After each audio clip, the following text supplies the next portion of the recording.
یہ خود گمراہ ہوں گے اور لوگوں کو گمراہ کریں گے. یہ وہی دور ہے کہ 2 ٹکے کے لوگ جن کی گھر میں کوئی حیثیت نہیں ہے حدیث و قرآن کی تحقیق کرنے چلے ہیں. سب چھوڑ. میں بغیر زیر زبر کی بخاری دیتا پڑھ پاتا. پڑھ لو میں تیرا مرید ہو جاؤں. تیری بات کر رہا ہوں. آئی سمجھ میں بات؟ وہ تو اسلام 360 حدیث نمبر یہ حدیث نمبر وہ یہ سب دھوس ہم کو مت جمانا. ہم جانتے ہیں آپ کا مبلغ علم کیا ہے. آپ جتنے بڑے بقرات ہونا ہم سب جانتے ہیں. وہ حدیث نمبر یہ وہ ہم کو مت سکھاؤ. بیٹے 18 سال ہم نے مدرسے میں پڑھا ہے اور خود 10 سال سے حدیث پڑھا رہے نہ جانے کتنوں کو ہم نے شیخ الحدیث بنا دیا. ہم کو حدیث بتاؤ گے تم. تو سنو جب ہندوستان میں فتاوی عالمگیری کتاب لکھی گئی بادشاہ اورنگزیب کے حکم سے کتنے علماء نے لکھی؟ 500. تو اس کے وہ کون سے فقہ کی کتاب ہے؟ فقہ حنفی کا انسائکلوپیڈیا ہے فتاوی عالمگیری. اور دنیا بھر کی اسلامی عدالتوں میں رکھی جاتی ہے. اور اس کا ایک نام اور بھی ہے. بولو. فتاوی ہندیہ. فتاوی ہندیہ اسی کا نام. فتاوی عالمگیری کا. ایک صاحب مجھ سے مناظرہ کرنے آئے تھے. بولے مجھے فتاوی عالمگیری میں تو یہ مسئلہ نہیں ملا البتہ فتاوی ہندیہ میں ملا. ارے قدم الذی دونوں کا ایک ہی نام ہے. بتاؤ ایسے ایسے گھامر لوگ مناظرہ کریں گے. تو جب یہ کتاب لکھی گئی فقہ حنفی کی تو اس دور میں کوئی غیر مقلد تھا جس نے اس کتاب کے رد میں ایک چھوٹا سا رسالہ لکھا. کہتے حدیث قرآن کافی ہے. اللہ نے 2 ہاتھ دیے, ایک سے حدیث پکڑو ایک سے قرآن. 2 کان دیے, ایک سے حدیث سنو ایک سے قرآن. 2 آنکھیں دیے, ایک سے حدیث دیکھو ایک سے قرآن. 2 پیر دیے, ایک سے قرآن کی طرف چلو ایک سے حدیث کی طرف. تو زبان تو ایک ہی دی اللہ نے, اس کا کیا کرنا؟ اماموں پہ بھونکنے کے لیے دی ہے. تو اب بتاؤ جب فتاوی عالمگیری لکھی گئی ہندوستان میں 300-350 سال پہلے, اس وقت بھی ان کا وجود نہیں تھا. فقہ حنفی پہ بھونکنے والے انگریز کے دور میں انگریز سے ان کو نام ملا 3 دسمبر کو. مولانا حسین بٹالوی کی محنتوں کوششوں سے جب انہوں نے جہاد کو منسوخ قرار دیا, انگریز سے لڑنا حرام قرار دیا, تب بھیک کے طور پر ان یتیم العقلوں کو, ان بے نام لوگوں کو جن کو کبھی فراری, کبھی فسادی, کبھی وہابی, کبھی باغی, کبھی تاغی کہا جاتا تھا, کبھی مفسد کہا جاتا تھا, تو ملکہ وکٹوریہ کی گولڈن جبلی کے موقع پر حسین بٹالوی نے بڑی منتیں سماجت کی. اے پیاری اماں, اے میڈم محترمہ, ہمیں کچھ نہ کچھ نام دے دیجیے. تب جا کر نام ملا اہل حدیث. بے شک نہیں سمجھ میں آئے. پوری ذمہ داری سے بول رہا ہوں, لائی صاحب پوری ذمہ داری سے بول رہا ہوں. حوالہ دینا میرا کام, ثبوت دینا میرا کام. تم تو خالی مرغا کھاؤ, 11ویں کرو, مست رہو, کوٹے تو عالم کوٹے, ٹھیک تو عالم کوٹے. ٹینشن مت لو, میرا کام ہے حوالہ دینا. تو 3 دسمبر کو ان کو نام ملا اہل حدیث. اور انگریزی گورنمنٹ کے دفتر میں اس فرقہ لا مذہب کو جو زور زور سے مسجدوں میں آمین چلاتا تھا, ان کو اہل حدیث نام دیا گیا. اچھا آپ ایک بات اور غور کریں, 3 دسمبر کو ایک اور وجہ سے اسپیشل دن, اس دن ورلڈ ہینڈیکیپ ڈے منایا جاتا ہے. جو لوگ ہاتھ پیر سے للے اپائی گئے ٹیڑھے میرے ان سے ہمدردی کا دن. تو جو دن اپاہجوں سے ہمدردی کا تھا اسی دن دماغ سے پینڈل لوگوں کو نام ملا. پکی بات بول رہا ہوں, سچی بات. پیدا ہوئے انگریز کے دور میں اور چلے ہاتھ صاف کرنے کے لیے اوپر, ہم وہاں سے ہیں. ایسا کیسے؟ گلاب جامن کھاتے کیا ہے اس میں؟ گلاب ہے کہ جامن؟ خالی نام ہے بھائی. گلاب ایک پھول ہے, جامن ایک پھل ہے, دونوں میں سے کچھ ہے. ویسے ان کا صرف نام ہے اہل حدیث, نہ یہ اہل ہے نہ ان کے پاس حدیث. صرف نام اہل حدیث. بڑے میں لکھے نام محمد محمد فاضل. تم فاضل نام تو کوئی بھی رکھ سکتا ہے, تو نام رکھنے سے فاضل ہو جائے گا؟ کچھ آنا جانا بھی تو چاہیے. فضیلت الشیخ صاحب, ہم جانتے نہیں آپ کا مبلغ علم کیا ہے. اس ہندوستان میں اسلام آیا صوفیاء کے ذریعے, اولیاء کے ذریعے, بادشاہوں کے ذریعے, اور انہوں نے یہاں خدمتیں کی, دارالحدیث بنائے, مسجدیں بنائی, مدرسے بنائے, اسلام کو فروغ دیا. خدا کی قسم, جب سے ہندوستان میں اسلام آیا حنفیت کے ساتھ آیا ہے, غیر مقلدیت کے ساتھ نہیں آیا ہے. غیر مقلدیت کا فتنہ تو انگریزی دور اقتدار میں پیدا ہوا ہے, پیدا انگریز کے دور میں ہوئے.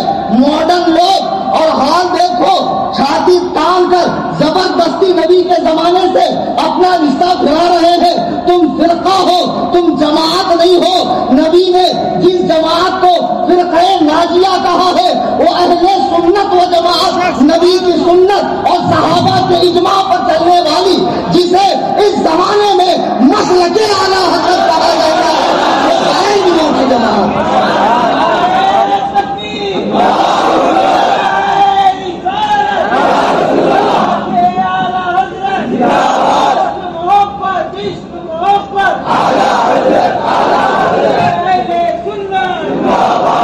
حق جماعت, حق جماعت, اہل سنت والجماعت, حق جماعت, حق جماعت, اہل سنت والجماعت.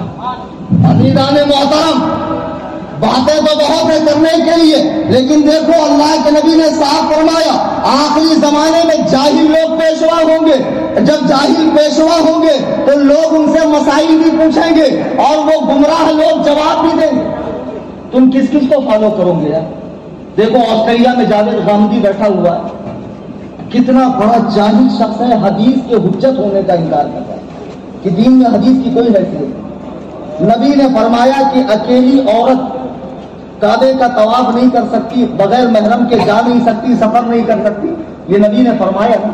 وہ کہتا ہے یہ اس دور کی بات ہے, آج سفر بہت آسان ہے, عورت اکیلے حج اور عمرہ کے لیے جا سکتی. صاف صاف نبی کی شریعت کو بدلا جا رہا ہے. یہ جوکر نائک جیسے لوگ, ڈاکٹر اسرار جیسے لوگ, مرزا انجینئر جیسے لوگ, یہ عمران برادر جیسے لوگ, یہ فیض احمد جیسے لوگ, یہ جمائی اور یہ ایسے لوگ جو جن کی یہ فیلڈ نہیں ہے لیکن ماتھا کوڑی کر کے قرآن و حدیث کے مقابلے میں اپنی رائے دے رہے ہیں. یہ جاوید غامدی جیسے لوگ, یہ خبیث کہتا ہے حضور نے جو اکیلی عورت کو سفر منع کیا ہے تو اس زمانے میں سفر بڑا تکلیف بھرا تھا, آج بہت آسان تھا. ڈائریکٹ ممبئی سے بیٹھے جدہ پہنچ گئے تو اکیلی عورت حج پر جا سکتی ہے. اب ایک بے وقوف سن لے, اللہ کے رسول نے جسے حرام فرما دیا, جسے حلال فرما دیا, جسے جائز فرما دیا, جسے ناجائز فرما دیا, قیامت کی صبح تک کوئی مائی کا لال ایسا نہیں ہے جو نبی کے حرام کہے ہوئے کو حلال کہہ دے, نبی کے جائز کہے ہوئے کو ناجائز کہہ دے, نبی کے حلال کیے ہوئے کو حرام کہہ دے. آج کی بات تم کرتے ہو سفر کی, آج بھی سفر خطروں سے خالی نہیں ہے. کبھی کبھی فلائٹ ڈائریکٹ جدہ نہیں جاتی ہے, ٹربولینس کی وجہ سے دوسری کنٹری میں بھی لینڈ ہوتی ہے.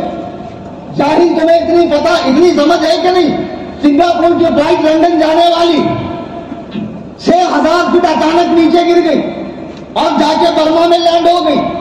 اگر اس میں جاوید غامدی کے فتوے کو فالو کر کے کوئی اکیلی عورت جسے لندن جانا تھا برما میں اتر گئی, اب کیا کرے؟ میں خود ہانگ کانگ سے بامبے آ رہا ہوں تو مجھے 6 گھنٹے میں بامبے پہنچنا ہے, لیکن ٹربولینس کی وجہ سے میں گجرات چلا گیا. یہ حقیقت میں واقعہ میرے ساتھ پیش آیا. تو نبی نے جو فرما دیا ہے وہ غیر مبدل ہے, اس میں کوئی تبدیلی نہیں ہو سکتی ہے. ایسے جاہل قسم کے لوگ پیدا ہوتے رہیں گے. اب اس نے تو ایک اور فتویٰ دے دیا جاوید غامدی کرونا کے ٹائم پر, کتنا دین کو آسان کر رہے ہیں لوگ, اور لوگوں کو بھی ڈسکاؤنٹ اچھا لگتا ہے, بہت ڈسکاؤنٹ مل رہا ہوں. بولے ایک امام ہو بڑے شہر میں, اس کے اوپر سب کیمرے لگائے جائیں اور لوگ اپنے گھر میں اس کو فالو کر کے نماز پڑھیں, آن لائن نماز.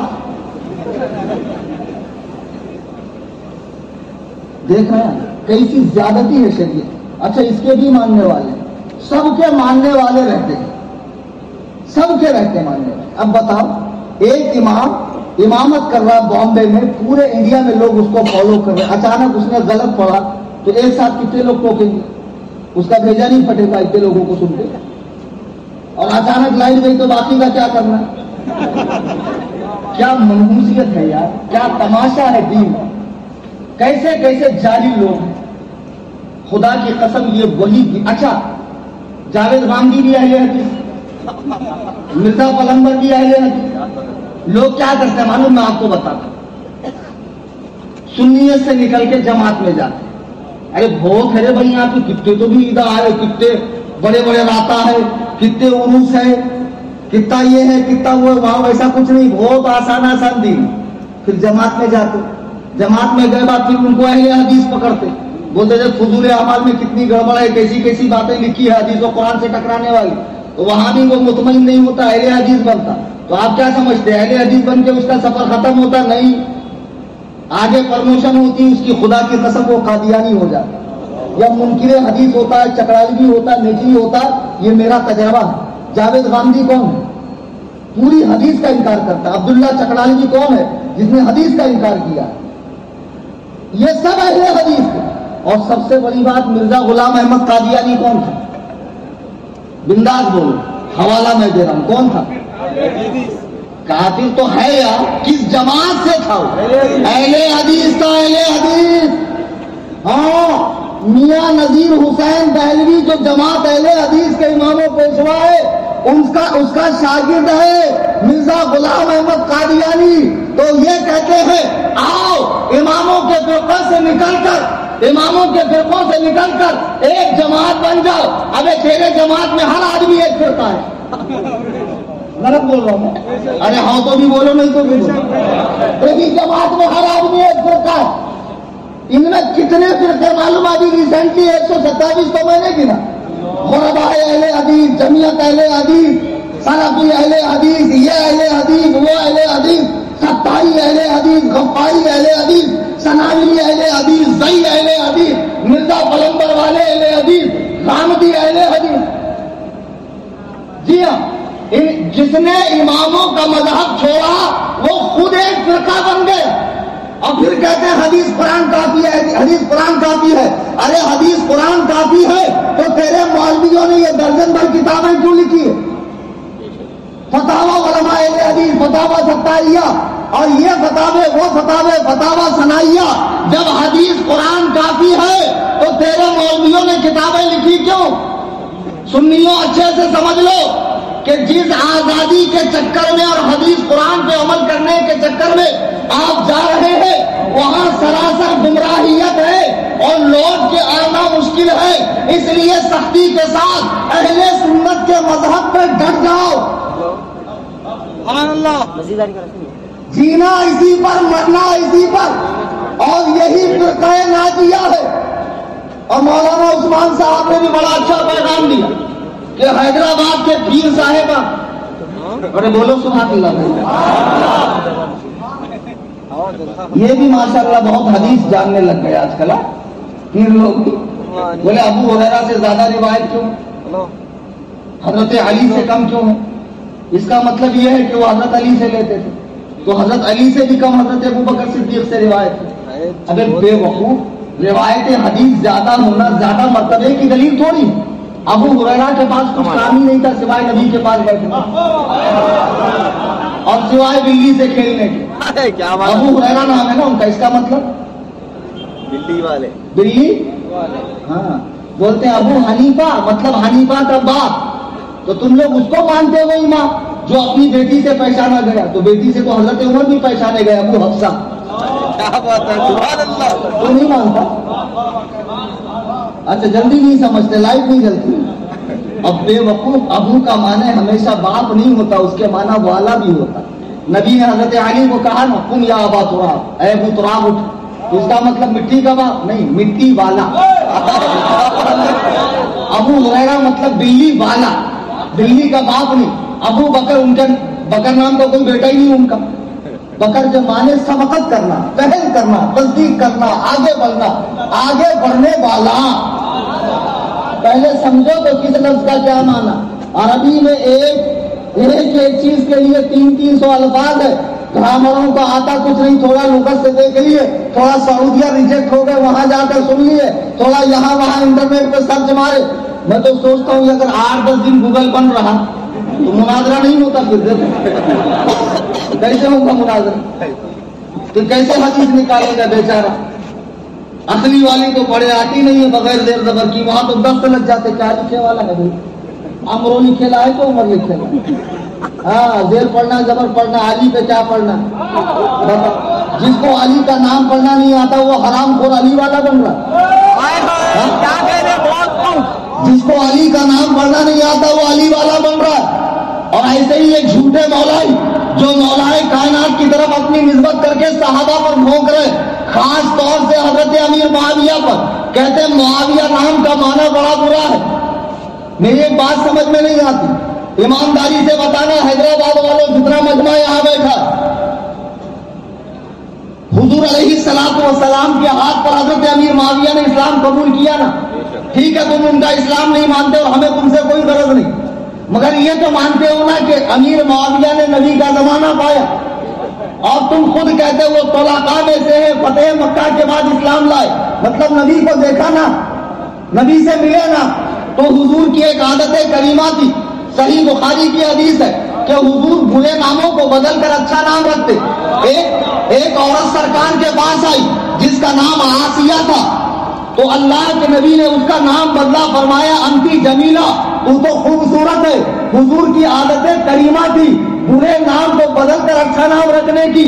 اگر معاویہ نام برا ہے, اگر معاویہ نام برا ہے, اور حیدرآباد کے حرام اور مرشدوں, پیروں, سانڈوں, مریدوں کے مال پہ پلنے والوں, سیاسی نیتاؤں سے سانس گانٹ کرنے والوں, دنیا بنانے والوں, جب امیر معاویہ ہجری 6 میں اللہ کے نبی کی بارگاہ میں صلح حدیبیہ کے موقع پر اسلام لانے کی غرض سے آئے تو نبی نے معاویہ کا نام بدلا کیوں نہیں؟ سنو, اگر کسی ایک لفظ کا معنی برا ہو اور کئی معنی اچھے ہو تب بھی اسے بدلنے کی حاجت نہیں ہے. اچھے لوگ اچھا معنی کرتے ہیں, اچھے لوگ بے شک اچھا معنی کرتے. معاویہ کا مطلب ہے لومڑی کا بچہ, میں بھی مانتا ہوں, لیکن یہ تو ایک معنی ہے نا. 8-10 معنی میں بتاؤں پیر صاحب, ایسا کیسا؟ حیدرآباد آئے اور مرشدوں کو ڈوز نہیں دیے, کھانا کیسا ہضم ہو؟ کیا بات ہے, ان کے ساتھ وہ بھی تھے. نہیں ہونا پروگرام, کیوں نہیں ہونا؟ دوا کڑوی ہے لیکن اسی سے بھائی تجھے صحت ملے گی. بات کڑوی ہے, گھر کی نہیں, حدیث قرآن کی ہے.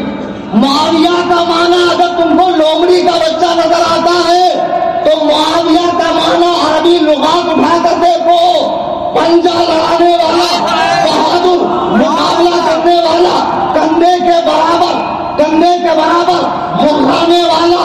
اور علامہ منظور افریقی فرماتے ہیں معاویہ لسان العرب کتاب کا نام ہے, سرچ کرو نیٹ پر. فرماتے ہیں معاویہ اس ستارے کا نام ہے جب آسمان کی وسعتوں میں رات اپنی زلفوں کو پھیلاتی ہے, اور جب رات کی رخصتی کا وقت ہوتا ہے وہ اپنی زلفوں کو سمیٹنے لگتی ہے تو ایک ستارہ چمکتا ہے.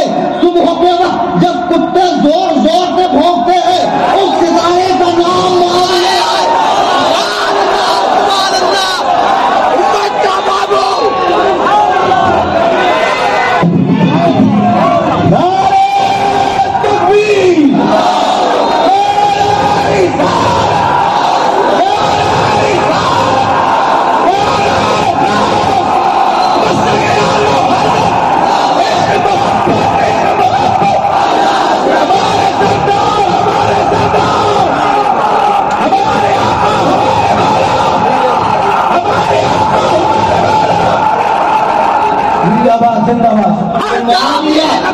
اس ستارے کا نام ہے کہ جب وہ صبح نکلتا ہے تو اسے دیکھ کر کتے بھونکتے ہیں, دیکھو صبح کے ٹائم چلاتے کہ نہیں چلاتے؟ جی ہاں، یہ اسی ستارے کو دیکھ کر چلاتے ہیں۔ خدا کی قسم آج بھی کچھ کتے معاویہ پہ بھونکتے، تبھی تو علامہ شہاب الدین خفاجی فرماتے ہیں وَمَن يَكُونُ يَطْعَنُ مُعَاوِيَةَ وَمَن يَكُونُ يَطْعَنُ مُعَاوِيَةَ فَذَلِكَ قَلْبٌ مِّن كَلَامِ الْحَاوِيَةِ، جو امیر معاویہ پہ طعن کرے وہ جہنم کے کتوں میں سے ایک کتا ہے۔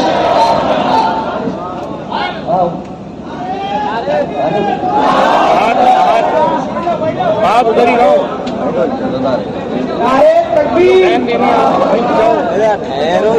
بیٹھو، قریب سے جاؤ، ادھر جاؤ۔ نعرہ تکبیر، نعرہ رسالت، نعرہ رسالت، مسلک اعلی حضرت، عشق محبت، عشق محبت، حضور شہباز دکن، چمن چمن گلی گلی، شہزادے جانشین شہباز دکن، جانشین شہباز دکن، غازی اہل سنت، مجاہد اہل سنت، نعرہ تکبیر۔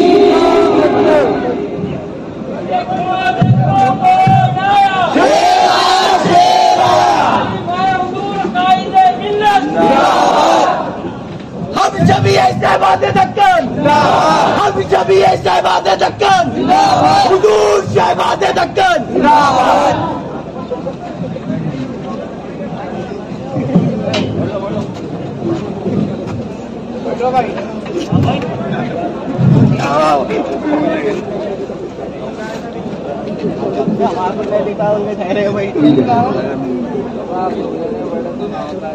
آپ آواز بلند درود پاک پڑھیں اللہ۔ تو میں کیا عرض کر رہا تھا، تجھ سے لوگ دو کوڑی کے لوگ جن کی کوئی حیثیت اوقات نہیں ہے، حدیث و قرآن پڑھنا نہیں آتا، عربی زبان پر عبور نہیں ہے، مدرسے میں داخلہ نہیں ہوا، باپ دادا کی گدی مل گئی، میراث میں آئی ہے انہیں مسند ارشاد، زاغوں کے تصرف میں عقابوں کا نشیرنا، القاب بڑے بڑے، ہمیں یہ ہمیں وہ، ہمیں آلے فلاں، ہمیں فلاں فلاں کی اولاد، ہم نہ پوچھنا، ہم نہ پوجنا، ہم نہ دینا، ہمارے جیبا بننا، ہماری اولادوں کے کھانے کا انتظام کرنا۔ کیسا دلیندر پیر ہے؟ مرید کی دنیا آخرت بنانے کے بجائے اپنا سوچتا، تیرا پیٹ ہے کہ عمرو عیار کی زمبی جتنا ڈالو جاتا جاتا جاتا جاتا، بہت بڑی لینا دیں گے بھائی، بہت بڑی والی۔ تو پیر صاحب کیا فرماتے؟ بولے معاویہ نام کا مطلب لومڑی کا بچہ۔ اب میں نے آپ کو معاویہ کے کتنے معنی بتائے؟ 7-8 معنی بتائے، تو ان پر غور کیوں نہیں کیا؟ حضور کی عادت کریمہ تھی برے نام کو بدل کر اچھا نام رکھنے کی۔ جیسے سرکار مدینے میں آئے تو مدینے کا نام یثرب تھا اور لوگ بیمار بہت ہوتے تھے، سرکار نے بدل کر اس کا نام مدینہ رکھا۔ علامہ عبدالحق محدث دہلوی فرماتے ہیں اگر کوئی مدینے کو یثرب کہے تو اسے کفارے کے طور پر 10 مرتبہ مدینہ کہنا پڑے گا، اپنے اسلامی بھائیوں کی طرح مدینہ مدینہ مدینہ مدینہ 10 مرتبہ کہنا پڑے گا۔ اب دیکھو سرکار نے شہر کا نام بدلا یا نہیں بدلا؟ سرکار کے سامنے عورت آئی، آسیہ نام تھا، حضور نے فرمایا انتی جمیلہ، تو تو خوبصورت ہے، سرکار نے بدلا یا نہیں بدلا؟ اگر معاویہ نام میں خرابی تھی تو سنو، معاویہ نام میں خرابی تھی تو جب حضرت امیر معاویہ حضور کی بارگاہ میں آئے، نبی نے نام بدلا کیوں نہیں؟ باقی کیوں رکھا؟ باقی کیوں رکھا؟ اور پیر صاحبوں ذرا ہوش کے ناخن لو اور اپنی اوقات میں رہو۔ یہ جاہی مریدوں پہ دھو جمانا ہم پر نہیں، ہم تمہارا مبلغ علم بھی جانتے ہیں اور تمہاری آخری اڑان بھی جانتے ہیں، تمہاری آخری اڑان بھی جانتے ہیں پیر صاحب، ہمارے سامنے دھوک مت جمانا۔ اچھا چلو، ان کے نام میں خرابی تھی۔ علامہ ابن حجر عسقلانی الشافعی رحمہ اللہ، مذہب شافعی کے بہت بڑے عالم، وہ اپنی کتاب الاصابہ فی تمییز الصحابہ، کتاب کا نام پڑھنے میں ٹیڑے ہو جائیں گے پیر صاحب، تم بغیر زیر زبر کا ہے، دیکھو پھر تفسیر درر منصور سے آتا تو سین سے لکھیں گے پھر آپ. امرو میں وہاں آتا امرو پڑھنا کہ امر پڑھنا, حالت خراب ہو جائے گی. جاؤ ڈھنگ سے پہلے پڑھو, بعد میں ہم سے بات کرنا. بقرات کہیں کہ ہم نے تمہاری طرح نذرانے شکرانے اور مریدوں کی جیبوں پہ نظر رکھ کر عزت نہیں کمائی ہے. یہ فقیر کلیم حنفی خالی حیدرآباد میں گھڑا نہیں رہا ہے, بمبئی ہو, ہندوستان کا کوئی چپا ہو, الحمدللہ 11 کنٹری میں اسی شان کے ساتھ میں تقریر کرتا ہوں اور بوانگے دور کہتا ہوں, سب ہوں عبید رضوی, میں بہت رضا, آگے سے میرے بھاگتے ہیں شیر ببر بھی.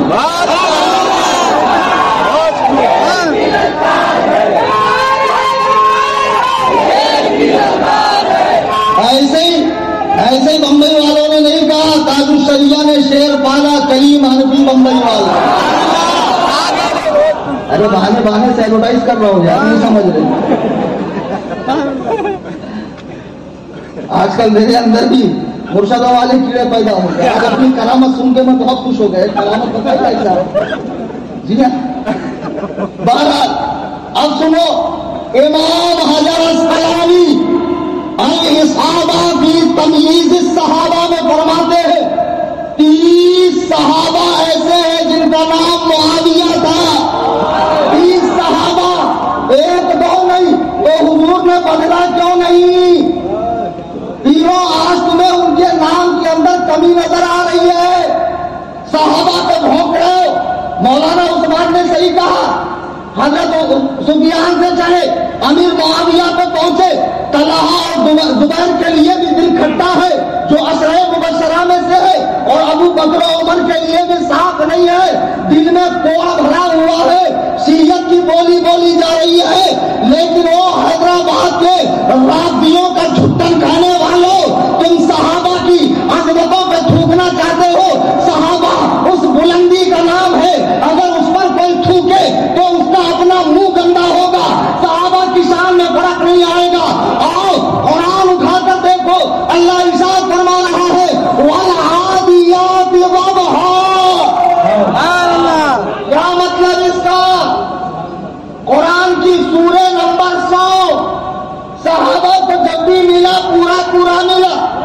سورہ توبہ کی آیت نمبر 100 والسابقون الاولون من المہاجرین والانصار والذین اتبعوہم بإحسان رضی اللہ عنہم ورضوا عنہ. اللہ ان سے راضی, وہ اللہ سے راضی. یہ آیت سورہ توبہ میں 100 نمبر کی ہے. اور جب صحابہ کی دوسری جگہ تعریف کی تو سورہ نمبر 100 دیکھ لو, والعادیات ضبحا. صحابہ کے گھوڑوں کے ہانپنے کی قسم. اللہ تعالی صحابہ کے گھوڑوں کے ہانپنے کی قسم یاد فرما رہا ہے. جب صحابہ میدان جہاد میں گھوڑوں سے جاتے اور کچھ چلنے کے بعد گھوڑے ہانپنے لگتے تو ان سانسوں کی قسم اللہ قرآن میں یاد فرما رہا ہے.